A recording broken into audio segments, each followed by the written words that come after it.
तो दोस्तों, अगर आपने अभी तक हमारे टेलीग्राम चैनल को ज्वाइन नहीं किया है तो ज़रूर ज्वाइन कर लें। हमारे टेलीग्राम चैनल को ज्वाइन करने से आपको सबसे बड़ा फ़ायदा तो ये होता है कि यहाँ पर ऑनलाइन क्विज़ को आप खेल सकते हैं और तुरंत ही आप अपने स्कोर को भी समझ सकते हैं। ये जो क्विज़ हैं वो बिल्कुल हिंदी और अंग्रेजी दोनों ही मीडियम में आपको अवेलेबल करवाए जाते हैं। बहुत सारी इंपॉर्टेंट पीडीएफ है जो कि आपको बिल्कुल फ्री ऑफ कास्ट आप इसको यहाँ पर प्राप्त कर सकते हैं। आप यहाँ पर देख सकते हैं। और जो क्विज़ का फॉर्मेट है वो बहुत ही इंटरेस्टिंग है।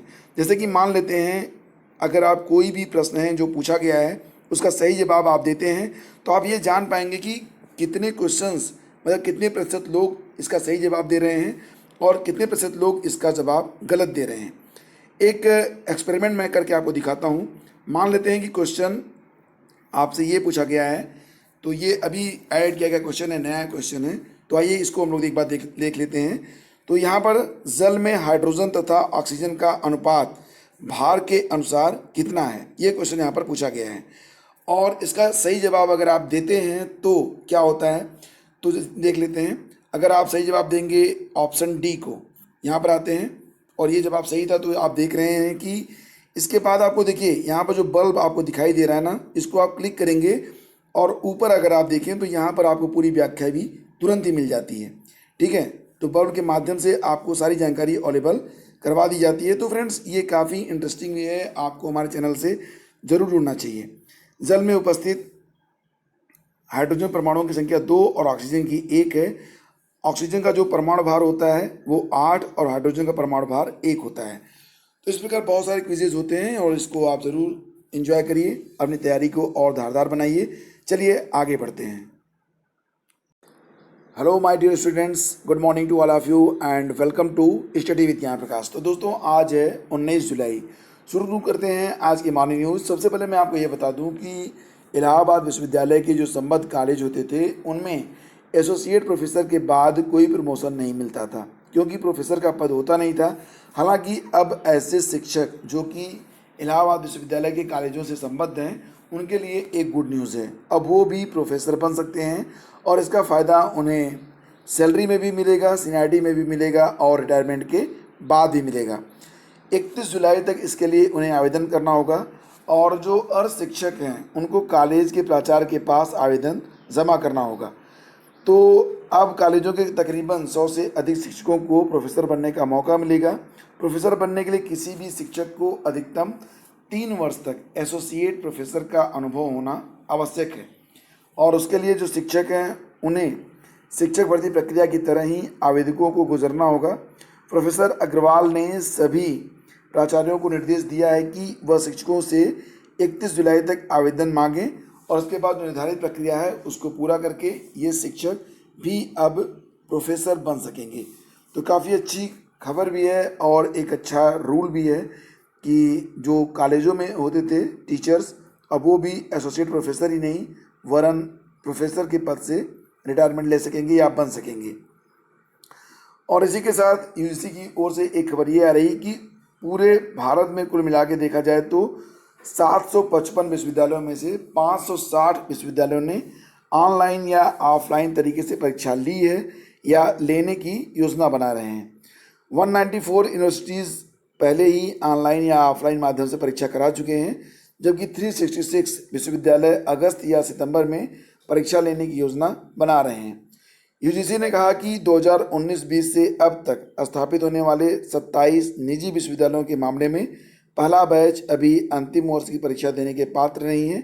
इससे छात्रों को थोड़ा राहत मिली है। तो देखिए यहाँ पर पूरी न्यूज़ ये है कि यूजीसी ने गुरुवार को कहा कि 560 विश्वविद्यालयों ने ऑनलाइन या ऑफलाइन तरीके से अंतिम वर्ष की परीक्षा ली है या लेने की योजना बना रहे हैं। उच्च शिक्षा नियामक की ओर से यह बात ऐसे समय में कही गई है जब कई राज्यों ने कोविड-19 के बढ़ते मामलों को देखते हुए विश्वविद्यालय परीक्षा आयोजित करने का विरोध जताया है। हालांकि फ्रेंड्स, जो लोग परीक्षा करवा चुके हैं उनके बारे में तो ठीक है, लेकिन फिलहाल जो वर्तमान की स्थितियां हैं उसको देखते हुए तो कोई भी बड़ा आयोजन नहीं होना चाहिए, लेकिन उसके बावजूद भी परीक्षाएं आयोजित की जा रही हैं।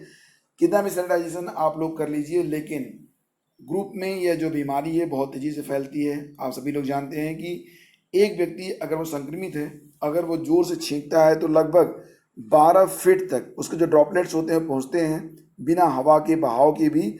और जिस भी व्यक्ति के शरीर में ये ड्रॉपलेट्स पहुंचेंगे वो व्यक्ति भी संक्रमित हो जाता है। यही वजह है कि मास्क लगाना बहुत ही ज़रूरी है।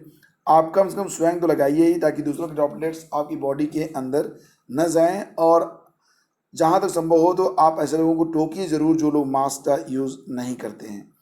बीएड प्रवेश परीक्षा भी 9 अगस्त को होने जा रही है और इसके लिए 25 जुलाई तक जो प्रवेश पत्र होंगे वो आ जाएंगे। कोरोना संक्रमण को देखते हुए लखनऊ विश्वविद्यालय ने कुछ खास तैयारी तो कर ली है, लेकिन देखना ये होगा कि क्या ये परीक्षा 9 अगस्त को हो पाती है। फिलहाल फ्रेंड्स, गृह जनपद में ही परीक्षा केंद्र बनाने की कोशिशें की गई हैं। परीक्षा में शामिल होने के लिए कुल 4,31,000 अभ्यर्थियों ने पंजीकरण कराया है और प्रदेश भर में जो सेंटर्स बनाए गए हैं उनकी संख्या है 1,089। तो सेंटर्स तो काफ़ी बनाए गए हैं। खास बात यह है कि इस बार सिर्फ राजकीय और सरकारी सहायता प्राप्त संस्थानों को ही केंद्र बनाया जा रहा है। और प्रवेश राज्य समन्वयक प्रोफेसर अमिता वाजपेयी ने बताया कि कोरोना को देखते हुए सभी परीक्षा केंद्रों पर सुरक्षा व्यवस्थाएं रहेंगी, सैनिटाइजेशन प्रभारी तैनात किया जाएगा, थर्मल स्कैनिंग होगी, तमाम सावधानियां होंगी। लेकिन देखना यह है कि ये सावधानियां कितनी कारगर होती हैं। अपर शिक्षा निदेशक बेसिक के कार्यालय से चल रहा तबादलों का खेल। खबर ये है कि अपर शिक्षा निदेशक बेसिक के कार्यालय से तबादलों में खेल लंबे समय से चल रहा है। अफसर मनमाने तरीके से तबादला आदेश जारी कर देते हैं। कार्यालय के छोटे अफसरों का तबादला और निलंबन करके शासन मौन धारण कर लेता है। इस बार प्रभारी अपर निदेशक गायत्री पर भी अनुशासनिक कार्रवाई करने के लिए जांच शुरू हुई है। वे करीब 1.25 साल से प्रभार संभाले हैं। बेसिक शिक्षा के कैंप कार्यालय में संबद्ध अफसरों को जिम्मा नहीं सौंपा जा रहा है। शिक्षा निदेशालय प्रयागराज का अपर शिक्षा निदेशक बेसिक के जिम्मे 2 बड़े कार्य हैं। पहला, खंड शिक्षा अधिकारियों का हर वर्ष तबादला। दूसरा, राज्य मंडल व जिला स्तर के कार्यालयों में तैनात लेखकों को इधर से उधर भेजना। अब यहाँ पर अहम बात यह है कि तबादले वर्तमान शिक्षा निदेशक माध्यमिक व तत्कालीन अपर शिक्षा निदेशक बेसिक विनय पांडे के कार्यकाल में हुए। पांडे के निदेशक बनने के बाद से प्रभार गायत्री के हाथ में है। और 69,000 शिक्षक भर्ती में अभ्यर्थियों के दस्तावेज सही करने का अवसर दे सरकार, हाई कोर्ट ने निर्देश दिया है। खबर यह है कि हाई कोर्ट की लखनऊ पीठ ने 69,000 शिक्षक भर्ती में चयनित कुछ अभ्यर्थियों के दस्तावेज में रह गई कमी को निस्तारित करने के निर्देश राज्य सरकार को दिए हैं। तो न्यायमूर्ति जसप्रीत सिंह ने यह आदेश अंशुमान सिंह और अन्य की याचिका पर दिया है। याचियों के अधिवक्ता दीपक सिंह ने कहा कि याचियों ने परीक्षा के लिए ऑनलाइन आवेदन किया था। आवेदन के समय मानवीय चूक से कई दस्तावेजों को लेकर दी गई जानकारियों में त्रुटि रह गई है। याचियों ने इन त्रुटियों में सुधार के लिए आग्रह करते हुए सक्षम प्राधिकारियों को प्रत्यावेदन भी दिया था। प्रत्यावेदनों पर कोई निर्णय न होने पर अदालत का सहारा लिया गया। कोर्ट ने कहा कि इस मामले को लंबित रखने का कोई मतलब नहीं है। सरकार याचियों के प्रत्यावेदन पर एक निर्धारित अवधि में त्रुटियों को सही कराने की कार्रवाई करे। तो देखो, यहाँ पर जो खबर है उसके मुताबिक बात की जा रही है कि सरकार याचियों के प्रत्यावेदन पर एक निर्धारित अवधि में, तो बात सिर्फ याचियों की जा रही है। हालांकि जो पूरी डिटेल होगी वो मैं आपको समय पर अवेलेबल करवा दूंगा। अगर राज्य सरकार की ओर से इस प्रकार का कोई आदेश जारी होता है तो कि उसमें सिर्फ याचियों को ही शामिल किया जा रहा है या फिर सभी अभ्यर्थी जिन्होंने त्रुटि की है उनको अवसर मिलेगा, तो जो भी आदेश होगा उसके बारे में आपको जानकारी मिल जाएगी। दोस्तों, एक बार आप दिन में कम से कम studyvithgyanprakash.com पर जरूर विजिट किया करें और टेलीग्राम चैनल पर जो क्विज़ आयोजित की जा रही है तो क्विज़ में पार्टिसिपेट करके अपने स्कोर को बढ़ाने के लिए थोड़ी सी मेहनत आप रोज़ किया करें। इससे आपका स्कोर परीक्षा में औरों से बेहतर रहेगा और डेफिनेटली औरों से बेहतर स्कोर ही आपके लिए एक अच्छे रोजगार का द्वार खोल सकता है। बिहार बोर्ड ने इंटर नामांकन के रजिस्ट्रेशन की तिथि बढ़ा दी है। अब 11वीं में नामांकन लेने के जो इच्छुक छात्र और छात्राएं हैं वो 22 जुलाई तक आवेदन कर सकते हैं। पहले यह तिथि 8 से 17 जुलाई तक थी, लेकिन सीबीएसई और आईसीएसई के रिजल्ट पिछले हफ्ते आए हैं तो यह मौका उनको दिया गया है, यानी कि अब जो डेट है वो 22 जुलाई तक विस्तारित कर दी गई है।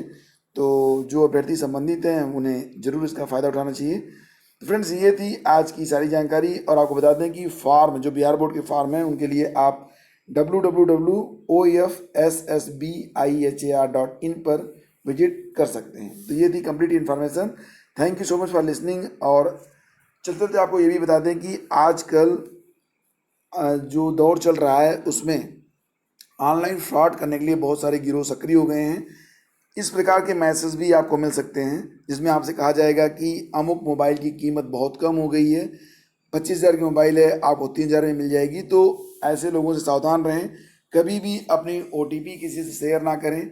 अगर कोई ये कहता है कि आपके फ़ोन पे, गूगल पे में आपको ऑफ़र दिया गया है, कैशबैक मिलेगा, और आप बेल आइकन को दबाएं, बेल आइकन को दबाने के बाद वहाँ पर पेमेंट का ऑप्शन आता है।